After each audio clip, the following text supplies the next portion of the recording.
Bismillahirrahmanirrahim. Assalamualaikum warahmatullahi wabarakatuh. Alhamdulillahirabbil alamin. Assalatu wassalamu ala asyrafil anbiya'i wal mursalin wa ala alihi wa sahbihi ajma'in. Subhanaka la ilma lana illa ma 'allamtana innaka antal alimul hakim. La haula wa la quwwata illa billahil aliyyil azim. Rabbi shrah li sadri wa yassir li amri wahlul 'uqdatam min lisani yafqahu qawli, amma ba'd. Yang kita hormati Bapak Bupati atau yang mewakili, dan juga yang kita hormati pimpinan Basnas dan LPTQ Kabupaten Indragiri Hilir, dan juga dengan Julaiha serta pensiunan. Apa susah nama menyebutnya ini? Insyaallah mudah-mudahan semua kita dimuliakan oleh Allah Subhanahu wa taala. Amin ya rabbal alamin. Saya minta maaf, ini saya duduk di atas, dan yang kedua mungkin agak santai untuk mengulur waktu nih Pak sebenarnya. Nampaknya insyaallah masih 45 menit. Ya, 40-an ya, 40 atau 45 menit. Jadi waktunya kita tata. Biasanya kalau waktu 10 menit tergesa-gesa, sekarang dikasih 45 menit, maka santai kita. Jadi makanya pembukaannya lebih panjang biar isinya tak banyak. Insya Allah mudah-mudahan yang kita kaji, yang kita bahas sore ini, mudah-mudahan bisa membawa manfaat untuk kita semua. Amin ya rabbal alamin. Bapak dan Ibu, kaum muslimin dan muslimat, shaimin dan shaimat yang dimuliakan Allah, sebagaimana yang tadi disebut bahwa mungkin hari ini hari terakhir iftar jama'i di kediaman untuk tahun 1446 Hijriah. Karena lusa, besok atau lusa kita sudah akan merayakan Idul Fitri. Kalau tidak besok, lusa hari Senin. Kalau tidak hari Ahad, hari Senin. Maka mungkin sore ini kita akan menunggu hasil keputusan sidang isbat Kementerian Agama dengan organisasi-organisasi lainnya. Apakah ada atau wujud atau ru'yatul hilal atau tidak. Maka berdasarkan daripada hadis sumu li ru'yati wa aftiru li ru'yati. Sumu li ru'yati menentukan 1 Ramadan, wa aftiru li ru'yati menentukan 1 Syawal. Andai tidak terlihatkan, maka niscaya istikmal. Proses yang kedua adalah istikmal dengan menyempurnakan bulan Ramadan 30 hari. Otomatis secara tidak langsung hari Senin itu sudah pasti 1 Syawal. Jadi jangan sampai yang puasa sampai ke hari Rabu atau hari Selasa. Mudah-mudahan keputusannya bisa untuk mempersatukan umat, dan mudah-mudahan sama untuk semua kita. Amin ya rabbal alamin. Yang kedua yang kita coba untuk talaah dan kaji pada sore hari ini akhir, menjelang akhir Ramadan. Bulan puasa, ibadah puasa kita telah laksanakan di awal Ramadan hingga hari ini, dan bahkan mungkin 2 hari ke depan. Dan juga dengan kita tidak hanya sebatas melaksanakan puasa pada siang harinya, tapi juga dengan melaksanakan atau menghidupkan malam dengan ibadah kepada Allah Subhanahu wa ta'ala. Tentu kita berharap dengan apa yang dijanjikan oleh Rasul sallallahu alaihi wasallam, man shoma ramadhana imanan wa ihtisaba ghufira lahu ma taqaddama min dhanbihi. Wa fi riwayah man qama ramadhana imanan wa ihtisaba ghufira lahu ma taqaddama min dhanbi. Baik siang harinya dengan kita melaksanakan ibadah puasa, atau malam harinya dengan kita menghidupkan dengan sholat dan lain sebagainya, kesemua itu tidak lain dan tidak bukan apa yang dijanjikan oleh Rasul, kita akan memperoleh dan mendapatkan ampunan daripada Allah Subhanahu wa Ta'ala. Mudah-mudahan yang dijanjikan kita bisa dapatkan, amin ya rabbal alamin. Dan selama di bulan Ramadan itu juga, alhamdulillah, saya yakin semua kita tidak lewatkan waktu kecuali dengan membaca Al-Quran. Karena bulan Ramadan juga disebut dengan Syahrul Quran, bulan Al-Quran, fihi unzila Al-Quran, di dalamnya Allah turunkan Al-Quran. Maka masjid musalla penuh dengan mereka atau dengan kita umat Islam yang tidak lepas daripada Al-Quran. Alhamdulillah, mudah-mudahan kita termasuk juga orang yang bisa menghidupkan hari dan malam Ramadan dengan senantiasa membaca Al-Quran. Amin ya rabbal alamin. Itu yang kedua, amalan yang sering kita lakukan. Dan yang ketiga, amalan yang juga menjadi amalan pokok di bulan suci Ramadan, tidak lain dan tidak bukan adalah sedekah. Dan alhamdulillah hari ini yang hadir Ketua LPTQ Kabupaten Indragiri Hilir, alhamdulillah hadir. Ketua Basnas Kabupaten Indragiri Hilir, alhamdulillah juga hadir. Sedekah itu satu di antara amalan yang utama untuk kita lakukan di bulan suci Ramadan. Sedekah, kalimat yang ada di dalam Al-Quran itu bisa dua makna. Satu maknanya zakat, dua maknanya selain zakat berarti sedekah biasa. Bahkan ada satu kewajiban yang memang tidak boleh kita abaikan karena itu hukumnya wajib. Wajib itu yusabu ala fi'lihi wa yu'aqabu ala tarkihi. Berpahala bila kita laksanakan dan berdosa bila kita tinggalkan. Bahkan penyempurna ibadah puasa kita, apa dia? Zakat fitrah. Alhamdulillah, masjid musalla dengan arahan daripada Basnas, kita bisa terbantukan bagi para muzaki yang ingin menyalurkan zakat fitrahnya, bahkan juga dengan zakat malnya. Dan zakat ini tentu andai kita kelola dengan baik dan benar, ini luar biasa dampak positif perekonomian rakyat ataupun masyarakat dan umat. Itu dampaknya luar biasa. Karena pemahaman kita yang mungkin masih dangkal berkaitan dengan zakat, cuman hanya paham satu mengeluarkan, lalu kemudian yang kedua membagikan, atau mengumpulkan dan yang kedua membagikan. Itu yang banyak. Makanya kadang-kadang amil zakat itu muncul hanya pada waktu musiman saja. Ketika bulan Ramadan muncul amil zakat. Padahal itu kalau dikelola dengan baik itu sungguh luar biasa. Ada satu kekuatan, dan guru saya katakan kekuatan itu ada 4 pilarnya. Satu adalah as-siyasah, politik, untuk sumber kekuatan. 2, kekuatan yang kedua adalah iqtisadiyah, ekonomi.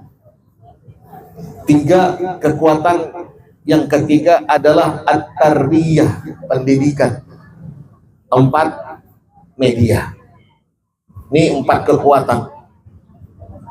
Ini kalau sekiranya 4 kekuatan ini kita bisa kendalikan, bisa kuasai, Masya Allah. Hari ini hampir semua kekuatan itu ada pada non-muslim. Ekonomi mereka yang menguasai. Lalu kemudian politik kita juga berkiblat kepada barat. Kadang menghalalkan segala cara untuk mendapatkan dan mencapai tujuan. Lalu kemudian pendidikan pun juga kadang agama terkesampingkan dengan yang lainnya. Media mereka yang punya. Maka empat sumber kekuatan ini yang juga memang menjadi perhatian kita. Jangan sampai kita mengabaikannya atau tidak peduli sama sekali. Maka lihat bagaimana Islam mengajarkan kita untuk hidup mampu dan bisa untuk mengendalikan semua. Lihat dalam hadis. Faqala Nabi sallallahu alaihi wasallam al-mu'minul qawi khairu wa ahabbu ila Allah minal mu'minid dha'if. Seorang mukmin yang kuat itu jauh lebih baik, jauh lebih dicintai oleh Allah daripada mukmin yang lemah. Fi kulli khair, dalam segala hal. Andai kita kekuatan yang pertama ekonomi itu ada pada kita umat Islam, ini luar biasa. Makanya Islam tidak mengajarkan kita untuk hidup miskin. Lalu bagaimana dengan ada hadis yang menyebutkan Rasulullah sallallahu alaihi wasallam bersabda, Allahumma ahyini miskina wa amitni miskina wa syurni yaumal qiyamah fi zumratil masakin. Ya Allah, hidupkan aku dalam kemiskinan, matikan aku dalam kemiskinan, kumpulkan aku bersama orang-orang miskin kelak pada yaumul qiyamah. Ini mulai kita meninggi sedikit lah. Tadi kan lanjut pelan, ya dah, kita tinggi sedikit. Kayaknya rasanya sudah hilang hausnya tadi. Karena mau haus tinggal minum aja lagi. Mari kita lihat hadis ini. Nah, ini yang banyak kadang-kadang kita salah dalam memahami. Kita hanya paham secara teksnya saja. Kita ambil secara teksnya, nasnya, tapi tidak mau mengambil secara makna yang tersirat di dalam. Coba kita lihat, andai hadis ini benar, tentu tidak akan menyalahi ketetapan yang ada di dalam Al-Quran. Karena fungsi hadis itu, kata ulama, ta'kidan bima fihi ta'kidan lima fihi minal Quran, menegaskan apa-apa yang ada dalam Al-Quran, wal bayan, dan menjelaskan. Tidak akan memberi menentang, atau tidak ada at-ta'adud. Ta'adud itu apa dalam bahasa kita? Berselisihan, menyelisihi. Coba lihat dalam Al-Quran. Al-Quran menyebutkan aqimus salata wa atuz zakah. Dirikan olehmu salat, keluarkan zakat. Bahkan kata ulama, ayat ini senantiasa Allah sandingkan. Ketika Allah perintahkan kita salat, mesti Allah perintahkan juga zakat. Ini menunjukkan kalau dua hal yang diperintahkan oleh Allah, satu kita amalkan dengan mengabaikan satu yang lain, maka tidak akan ada nilai di sisi Allah. Sembahyang rajin, harta yang Allah titipkan berlimpah sampai nisabnya tapi tidak dikeluarkan zakatnya, salatnya akan sia-sia. Begitu juga sebaliknya, jiwa sosialnya tinggi tapi zakat tidak dikeluarkan. Ulama menyebutkan dalam kitab Mukhtasar Minhajul Qasidin Ibnu Qadamah, al-bakhil, orang yang kikir itu, orang yang pelit itu, man la yu'addi zakatah min amwalih, orang yang tidak menunaikan zakatnya dari harta yang Allah titipkan kepadanya. Sekalipun dia jiwa sosialnya tinggi, dia sedekah, dia bantu orang miskin, dia bantu fakir miskin, dia bantu ini, bantu itu, dan seterusnya, tapi zakat yang wajib tidak dilaksanakan, maka kata beliau di dalam kitab itu masuk ia dalam kategori al-bakhil. Lihat, ketika Al-Quran menyuruh kita untuk salat, ketika Al-Quran menyuruh kita untuk zakat, bukankah zakat itu bisa dilaksanakan atau wajib untuk dilaksanakan bagi orang yang sudah mampu, punya kadar harta sesuai dengan nisabnya, sampai nisabnya. Nisabnya berapa? 85 gram ya, berapa tua? 85 gram, bukan mayam, awas. Ya, mayam lawan gram kada sama. Satu mayam itu 3,4 gram kalau tidak khilaf. Kisaran 25 mayam. Nah, kalau kita hitung mayam, andai kita punya kekayaan yang sekira-kira mencukupi nisab 25 gram, 25 mayam emas, itu wajib sudah zakatnya dikeluarkan. Ya, ada nang kada hendak berzakat. Semuanya emas dipakainya. Al-hulli. Kalung 3 tingkat, handap, menengah, panjang. Galang semuanya kiri kanan penuh. Cincin kayak itu juga biar supaya apa? Lepas dari kewajiban zakat. Awas, orang yang melepaskan diri dari kewajiban zakat, hukum perbuatannya haram dan dia mendapatkan murka Allah Subhanahu wa taala. Itu banyak cara orang melepaskan daripada zakat. Itu satu diantaranya, semuanya perhiasan dipakai dengan alasan ini untuk perhiasan. Kan kalau seandainya emas yang digunakan untuk memperhias diri, maka tidak wajib zakat. Semuanya emasnya dijadikan sebagai perhiasan dirinya. Akhirnya kada berzakat, sebulan kemudian rampok orang. Nah, itu coba. Karena sudah Allah sebutkan dalam Al-Quran, yamhaqullahu riba wa yurbis sadaqat. Allah akan kembangkan hartanya yang mau mengeluarkan zakatnya. Ma naqasat sadaqatun, kalau tidak khilaf, ma naqasat sadaqatun min mal, tidak akan berkurang dengan sedekah yang ia keluarkan dari harta benda yang ia miliki. Itu janji Rasulullah. Berarti ayat Al-Quran menyuruh kita untuk berzakat, ayat Al-Quran menyuruh kita untuk haji, dan haji butuh dana yang besar. Berapa haji? 50-an juta lebih. Dan ayat menyebutkan limanis tapa'a ilahi sabila, kewajiban haji bagi yang mampu. Berarti haji, umroh, umpamanya zakat, itu kan butuh dana besar. Bagaimana perintah zakat bisa terlaksana kalau kita tidak punya harta? Faqidu syai' la yu'ta, kata ulama. Bagaimana kita bisa memberi kalau kita tidak punya? Lalu bagaimana kalau dua hal ini kita kaitkan? Al-Quran menyuruh kita berzakat, otomatis kita harus banyak harta benda sampai nisab baru wajib zakat. Al-Quran menyuruh kita melaksanakan ibadah haji yang notabene juga membutuhkan dana besar. Tapi bagaimana dengan hadis Allahumma ahyini miskina, ya Allah, hidupkanlah hambamu ini dalam kemiskinan. Kan menyelisihi itu. Makanya kata ulama, tidak mungkin hadis itu menyelisihi dari Al-Quran. Kalau ada hadis yang menyelisih Al-Quran, itu hadisnya yang perlu dipertanyakan kedudukannya. Jangan-jangan bukan hadis, jangan-jangan hadis palsu. Bahkan sebagian ulama menyatakan itu bukan hadis. Sebab itu bukan daripada Rasul. Man kadzaba alayya muta'ammidan falyatabawwa maq'adahu minan nar, kata Rasul, orang yang mendustakan akan aku, maka tempatnya adalah neraka. Maka tidak mungkin menyelisihi Al-Quran. Maka kita cek hadisnya.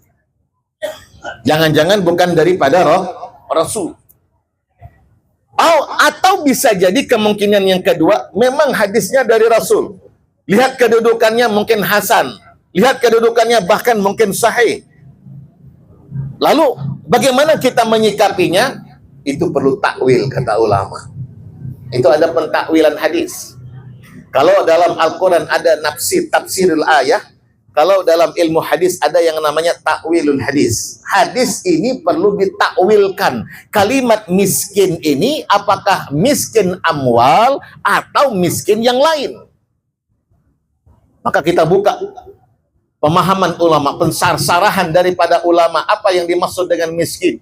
Sebagaimana apa yang diungkapkan oleh Rasulullah, ma'ahyini miskina, ya Allah hidupkan aku dalam kemiskinan. Apakah miskin yang dimaksudkan dalam hadis ini miskin harta? Kalau miskin harta nampaknya tidak sesuai dengan Al-Quran. Berarti kalau demikian miskin apa? Ulama menyebutkan yang dimaksudkan miskin di dalam hadis ini bukan miskin amwal, bukan miskin harta, tapi yang dimaksudkan miskin dalam hadis itu adalah sifat tawadu, lawan daripada takabur. Maka kita sering temukan kitab-kitab ulama, kalau kita lihat dan kita baca di muqaddimahnya, itu ditulis Alhamdulillah Rabbil Alamin, assalatu wassalam, dan seterusnya. Lalu beliau menyapakan secara gamblang, secara umum kitab yang ditulis. Nanti di akhir itu ada tulisan. Biasanya di akhir Al-Faqir ila afillah. Al-Faqir, membahasakan diri dengan Al-Faqir. Al-Faqir itu kan di bawah daripada Al-Miskin. Fakir itu orang yang tidak punya pekerjaan dan tidak punya penghasilan. Tidak tetap. Kadang ada, kadang tidak. Kalau miskin, orang punya penghasilan tapi tidak mencukupi kebutuhannya. Berarti masih ada penghasilannya. Ulama membahasakan dirinya bukan dengan membahasakan al-miskin, tapi justru membahasakan dengan al-fakir. Itu apa? Itu menunjukkan sifat tawadhu yang ada pada ulama itu. Makanya Rasulullah memintakan kepada Allah, memohon dan meminta kepada Allah, Allahumma ahyini miskina. Artinya apa? Ya Allah, hidupkan aku dalam sifat ketawadhuan.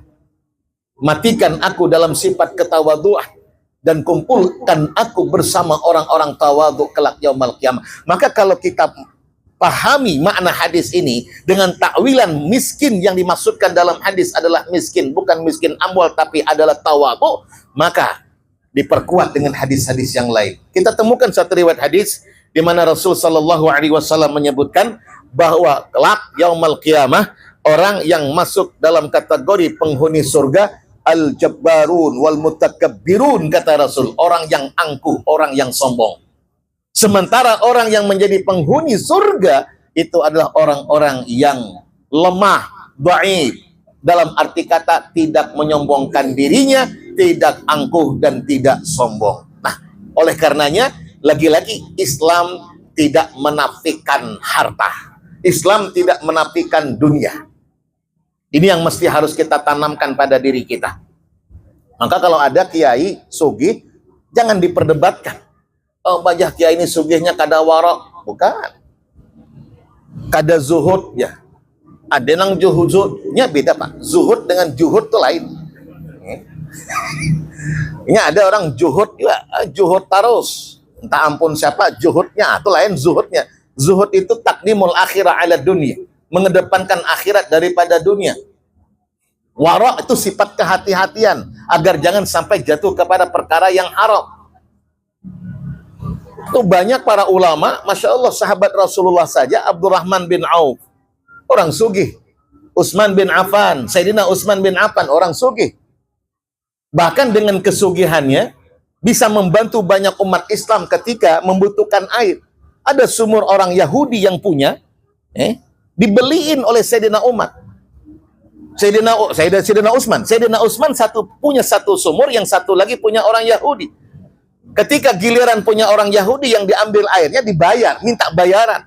Tapi ketika Sayyidina Utsman gilirannya airnya diambil, digratiskan. Coba kalau kita umat Islam tidak ada yang punya kekuatan ekonomi. Kita kepengen bangun pesantren, kita ngemis dengan orang-orang non-muslim. Kita hinakan agama kita. Al-Islam ya'lu wa la yu'la alaih. Kita ngemis, kita minta bantuan, sodor sana, sodor sini.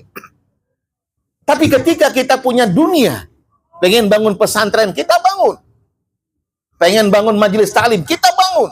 Pengen bangun masjid, kita bangun. Tanpa harus menyodorkan proposal, tanpa harus mengemis, meminta-minta, apalagi sampai kepada yang non-muslim. Tapi ketika uang dunia itu ada di tangan orang yang salah, maka tempat-tempat hiburan menjamur. Tempat-tempat maksiat menjamur. Maka oleh karenanya, Islam tidak menafikan dunia, Islam tidak menolaknya, bahkan Islam ajarkan agar supaya kita menguasai dunia. Maka di ekonomi. Maka oleh karenanya, kita jangan sampai menafikan akan dunia, pada akhirnya kita tidak bisa berzakat, kita tidak bisa bersedekah. Lihat para sahabat, saya temukan dalam hadis kitab Al-Wafi, syarah daripada Arba'in An-Nawawi, hadisnya cukup panjang. Zahaba ahlu duthur bil ujud. Para sahabat yang ekonominya menengah ke bawah lapor kepada Rasul. Ya Rasul, kami sholat, mereka yang kaya pun sholat. Kami puasa, mereka juga puasa. Pendek kata, semua yang amal ibadah kami lakukan, mereka lakukan. Tapi ya Rasul, tidak semua ibadah yang mereka lakukan kami bisa kerjakan. Mereka bisa bersedekah dengan hartanya. Tapi kami ya Rasul, tidak bisa melakukannya karena kami tidak punya. Nah, ini sahabat melapor kepada Rasul bukan sebab karena pengen sugihnya, tapi kepengen sedekahnya. Maka oleh karenanya kata ulama, amun kita melihat ada orang sugih, banyak sedekahnya, kita kepengen bisa untuk bersedekah, silakan. Untuk biar supaya bisa sugihnya. Tapi kalau hanya sebatas sugihnya saja, jangan. Maka kalau kiai saya bilang, minta kepada Allah, jangan sampai minta jadi orang sugih. Saya ulang, kalau kita berdoa kepada Allah, jangan minta jadi orang sugih, tapi mintalah jadi orang yang banyak zakatnya. Sebab banyak zakat, pasti sugihnya. Kalau sugih, belum tentu hendak berzakatnya. Ya kalau niyah zakat ulun, datang ke Bastas nih zakat. Berapa zakatnya? Masya Allah, tabarakallah. 2,5 triliun umpamanya. Berapa tuh hartanya tuh? Kalau 1 juta saja kan 2,5%, 25.000. 250.000 zakatnya berarti 10 juta. 2,5 juta berarti 100 juta ya Pak ya? 100 juta, itu kita presentasikan 2,5 aja. Kalau ternyata 2,5 triliun zakatnya, kita kada bisa membayangkan berapa hartanya. Pendek kata, semakin banyak zakatnya, pasti semakin banyak hartanya. Tapi kalau harta banyak, belum tentu hendak berzakat ini. Maka minta, ya Allah, jadikan hamba orang yang paling banyak zakatnya. Jangan hanya sebatas minta sugihnya. Saya teringat dengan pesan Fadilatul Syekh Muhammad Mutawalli Asy'arawi, Allah yarham. Beliau kalau mengingatkan bahwa amal itu ujar sidin jangan dengan tujuan tertentu untuk diraih dan dicapai. Sebab kalau tujuan tertentu kita beramal, itu ada 2 kemungkinan. 1, Allah kabulkan keinginan kita, hanya itu, tapi yang lain kada. Kita minta sugih. Beramal kita baca surah Waqiah biar supaya sugih. Sebab dalam hadis Rasul katakan, man qara'a suratal Waqiah fi laila lam tusibhum faqah. Orang yang membaca surah Waqiah di malam hari tidak akan miskin. Wajah ini sugih, baca idza waqa'atil waqi'atu laisa li waqatiha kadhibatun khafidatun, dan seterusnya. Setiap malam diamalkan. Andai sugih, hanya sugihnya aja boy, yang lain kada. Sugih iya, belum tentu bahagia. Ya kalau kan banyak dahulu Masya Allah senang, bahagia ketika hidup dalam kesederhanaan. Memang miskin hartanya, tapi kaya ketenangan batinnya. Rumah tangganya adem ayem, kada suabat tangkar, perhatiannya luar biasa kepada istrinya. Ketika kapan? Ketika miskin. Tapi ketika sugih, Masya Allah, sudah mulai goyang. Hartanya di mana-mana, bininya pun juga di mana-mana. Itu mulai bakalahi sudah. Kenapa? Sudah mulai ada kecium bau wanita idaman lain. Kan begitu tuh. Saya sering katakan dalam rumah tangga, itu biasanya godaan atau cobaan terberat bagi seorang wanita, bagi seorang ibu-ibu itu ketika miskin. Bang, tukarkan HP Android kayak orang kada kawa. Bang, tukarkan gincunang mahal kada kawa. Bang, tukarkan pedak ataupun pupur yang kayak orang biar supaya apa tadi bahasanya? Glowing. Lalat hinggap terpleset lalat tuh coba. Kayak orang kada kawa juga. Tiba-tiba ada Pak yang menukarakan. Tukarkannya HP, tukarkannya itu, tukarkannya macam-macam. Semua yang diinginkan ditukarakan. Maka bukan lakinya tuh ujung-ujungnya lihat-lihat. Caraikan aku, ujarnya. Atau minta carai. Kenapa? Ada pil sudah. Ada pria idaman lain. Itu cobaan terberat. Beda dengan para suami. Cobaan terberat ketika sugih. Amun miskin setia inya. Tapi amun sugih, itu mulai sudah ada wanita idaman lain. Maka saya sering tanyakan ibu-ibu, kira-kira hendak laki sugih, tapi kada setia. Atau laki miskin tapi setia, hendak mana? Sugih sugih kada setia atau miskin setia? Hah? Miskin setia, bujur juga kan? Ragu gitu. Ragu, miskin setia tuh ragu. Kenapa? Karena sudah dilihatkan di masa Rasul. Abdurrahman bin Auf itu kan orang termasuk orang yang terkaya di antara kalangan sahabat. Itu ketika hijrah, ujar tokoh-tokoh Quraisy, silakan tinggalkan Mekah. Silakan kau umpat Muhammad. Tapi jangan sampai kau bawa sesan pun dari harta yang kau dapat di Mekah. Silakan. Beliau tinggalkan hartanya, beliau ikut bersama Rasulullah hijrah.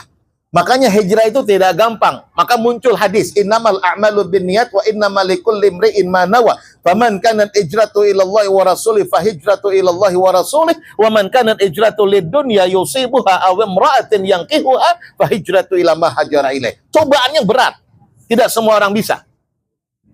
Abdurrahman bin Auf hijrah. Bininya, tuh bininya. Ujarnya, kau mun hendak 4 lakimu, tulakha.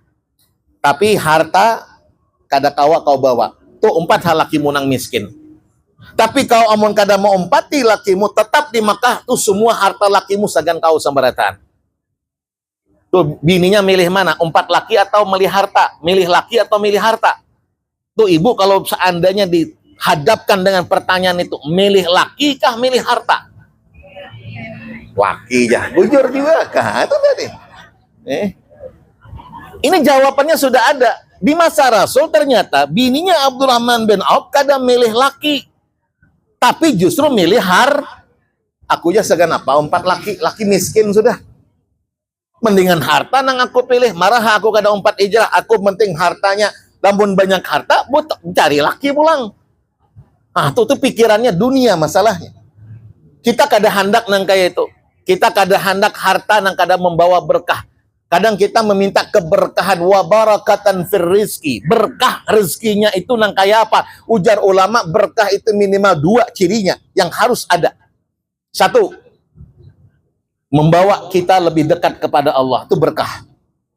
Maka saya pernah temukan ada orang ampeh begawi di satu tempat. Saya tanya, kenapa ampeh begawi?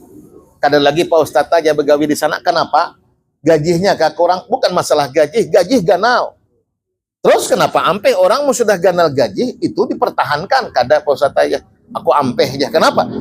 Memang gaji ganal tapi kada ada waktu untuk sembahyang. Saking sibuknya gawian banyak, sembahyang zuhur jangankan hendak berjamaah, hendak sembahyang seronganan pun hampir kada ada waktu. Maka banyak tertinggal sembahyang ulun Pak Ustadz. Daripada kayak itu aja aku milih ampeh. Tinggalkannya gawian. Kenapa? Ini gawian kada membuat keberkahan untuk dirinya. Kada membawa kebaikan. Karena justru menjadikan ia lebih jauh dari Allah. Tapi kalau harta yang Allah titipkan kepada kita, menjadikan kita lebih dekat kepada Allah, itu ciri dan tanda 1 sudah dapat. Dan yang kedua kata ulama, berdasarkan daripada hadis, khairun nas anfa'uhum linnas, sebaik-baik manusia yang membawa manfaat bagi orang lain. Maka ketika apa yang ada pada kita bisa kita berikan kemanfaatannya dan dirasakan oleh orang lain, berarti berkah. Kita punya ilmu bukan hanya untuk kita, tapi juga banyak orang yang bisa membawa kebaikan untuk mereka, berkah. Kita punya harta bisa membantu orang yang membutuhkan, berkah. Kita punya pekerjaan lapangan pekerjaan bisa membantu banyak orang, berkah. Maka 2 hal ini. Maka sering kita ingatkan, amun mencari harta marah banyak, yang penting berkah. Sepakat saya rasa. Diingatkan, abahnya amun mencari harta marah banyak, yang penting halal. Jangan sedikit tapi haram. Ini sumber kekuatan yang pertama, ekonomi. Maka ketika Islam menyuruh kita untuk berzakat, itu artinya secara tidak langsung kita harus punya apa yang harus kita keluarkan. Tapi bukan berarti dengan untuk mewujudkan perintah yang Allah perintahkan, lalu kemudian kita menyalahgunakan atau mengambil cara yang tidak benar. Itu banyak kadang-kadang orang mengambil harta tapi caranya kada baik. Hasil korupsi, ujarnya biar supaya halal, marah zakatnya dikeluarkan, kada kawa. Sebab karena zakat harta yang tadinya haram menjadi halal. Lihat dalam hadis, innallaha tayyibun la yaqbalu illa tayyiba. Allah itu suci, Allah itu baik, tidak akan menerima satu kebaikan kecuali juga dengan cara yang baik. Zakat itu bagus. Zakat itu ibadah. Jangan sampai harta yang kita keluarkan zakatnya dari hasil mencuri. Ini yang kada bujur. Hasil korupsi jelas haram. Hukumnya, perbuatannya, duitnya ya itu aja Bang, sama aja. Cuman duitnya, hukum duitnya haram. Lalu kemudian untuk biar supaya jadi halal dikeluarkan zakat 2,5%. Halalkah sebab karena zakat yang tadinya hukumnya haram tetap hukumnya haram. Maka untuk menjadikan ibadah kita bernilai, caranya juga harus benar. Cari dengan cara yang baik. Ini masalah ekonomi. Jadi jangan sampai kita meninggalkan dunia sehingga dunia dikuasai dan dikendalikan oleh non-muslim. Nah, ini yang kita kadang-kadang sayangkan. Dan kita bisa lihat di tampilan ini pun juga, kalau kita lihat di tempat-tempat yang strategis, dulu banyak Islam yang punya. Sekarang orang Islam banyak nangka daratan. Harga murah, harga mahal memang dijual. Tapi pindah ke darat, kadangkala banyak hal yang kita bisa perbuat. Mereka yang menguasai perekonomian kita. Ayo kita buat bagaimana cara biar kita Muslim tapi juga pengusaha. Muslim tapi juga orang yang kaya raya, yang hartanya membawa keberkahan, menjadikan kita lebih dekat kepada Allah dan bisa memberikan manfaat untuk banyak orang. Ini masalah yang pertama yang berkaitan dengan harta benda. Jadi jangan sampai anti dengan dunia. Aku marah hidup zuhud aja. Aku hidup wara kada kayak itu.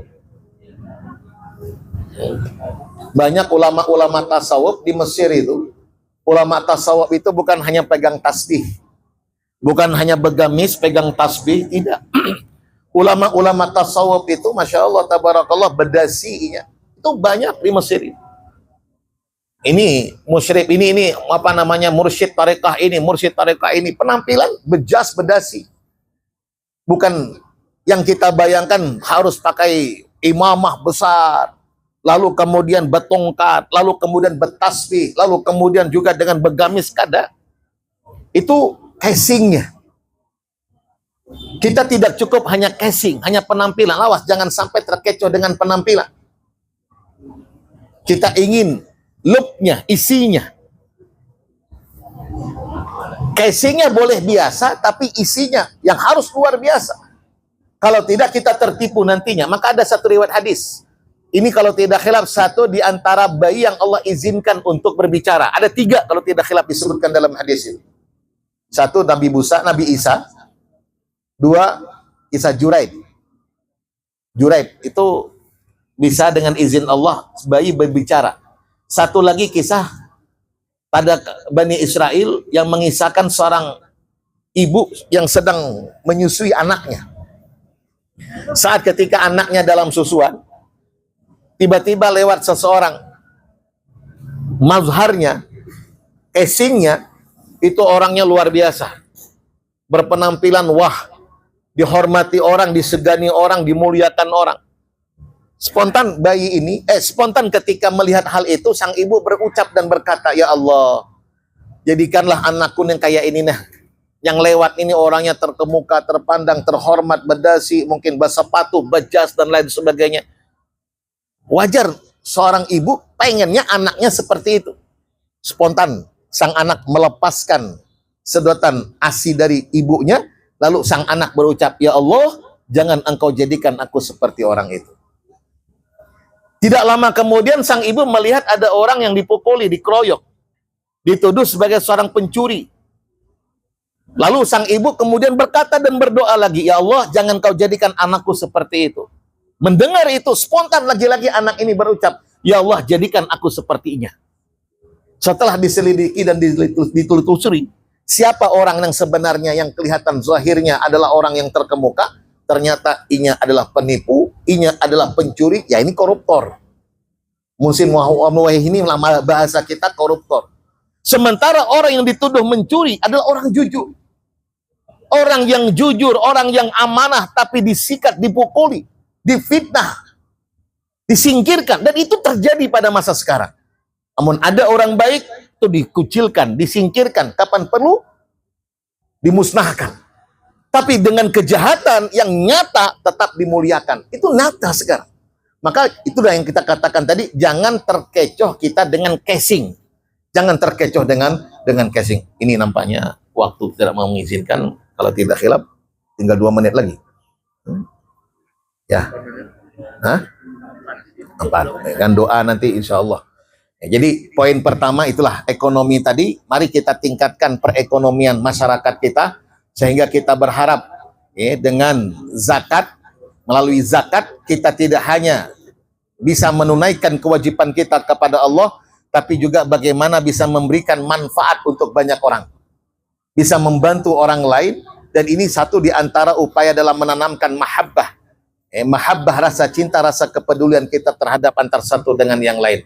Mudah-mudahan ada keberkahan dan ada kebaikan dan bisa kita manfaatkan, bisa kita amalkan. Amin ya rabbal alamin. Saya rasa ini yang dapat kita sampaikan. Mudah-mudahan ada manfaat. Al-Fatihah.